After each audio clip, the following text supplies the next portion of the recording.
And let's get another perspective for you on the underground fire on the M1 North. And City Power's Isaac Mangena joins us now to talk about how that fire is affecting electricity supply in the area. Isaac, good morning. Thank you for being able to talk to us. I know that you and your teams are on the scene trying to resolve the issue, but we understand there's been some damage to the City Power cables. Tell us more about the infrastructure damage you've experienced.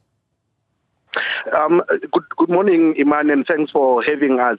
We have a situation here in Braamfontein between Braamfontein substation and also Potspec substations, whereby our cables are basically affected by the fire that is currently billowing from under the tunnels along the M1 double-decker highway, and that actually affected power supply to several suburbs, including Braamfontein, parts of the CBD, parts of Newtown, and parts of going towards Auckland Park as well. So, but we've got our teams on standby here to basically step in immediately after the fire department is done with putting out the fire. But I can tell you that it doesn't look good currently because there's smoke that is coming from under those tunnels along the highway. They're too thick, suggesting that there is fire that is basically raging from underground, and also suggesting that we may actually have to wait longer as City Power to step in to assess the damage of the infrastructure, but also check whether we are able to restore electricity to those that are affected. Okay, so it is a difficult one to be able to give residents who are reliant on that particular line some certainty about the restoration of electricity supply, but it remains off for now, correct? And how many areas are affected, Isaac?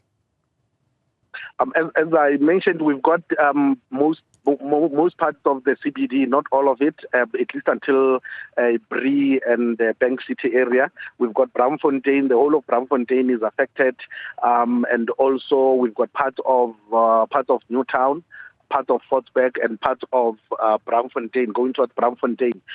They are basically affected by this outage as we speak. Can you tell us anything about, again, the investigations would be on the way, underway once you've managed to get that fire out, and then your engineers and others can make a really great assessment on exactly what caused it. But from a preliminary perspective, Isaac, what is it looking like? Do you have any theories, any ideas of what went wrong there? I know Robert did mention the possibility of vandalism. So let's maybe talk about that as a possibility, or is this likely related to a maintenance issue?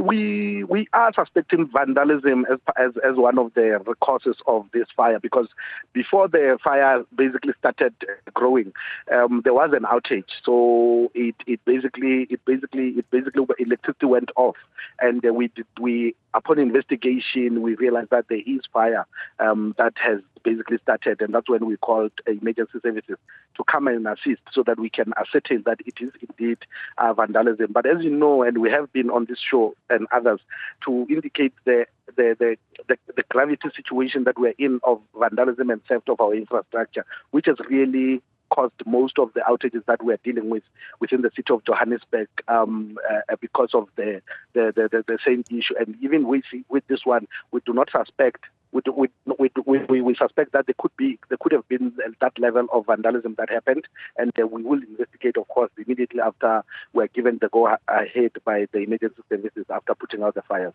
Yeah, and I'm hearing emergency services are there, JMPD, yourselves, or the other cops there? Is SAPS there? We've got. I've seen few cars. I've seen Prasa is also here because they've got their own Prasa infrastructure, railway infrastructure here. We also have the emergency services. I did not see the police. And I mean, this if it continues like this, it threatens the state of the address that is happening, I think, tomorrow. Because it affects even where the state of the city address is going to be. But we'll see if we were able to come up with an alternative so that we're able to assist in that regard. Isaac Mangena, I'll let you get back to work. That's City Power spokesperson Isaac Mangena just talking to us about this fire that's broken out on the M1 North. You saw some of the visuals there. Firefighters on the scene. The smoke is quite thick. People are being advised not to use the highway. It's been shut off at a particular point, I think from Empire Road onwards. So you just got to be careful between Empire and the Crown Interchange. That double-decker highway has been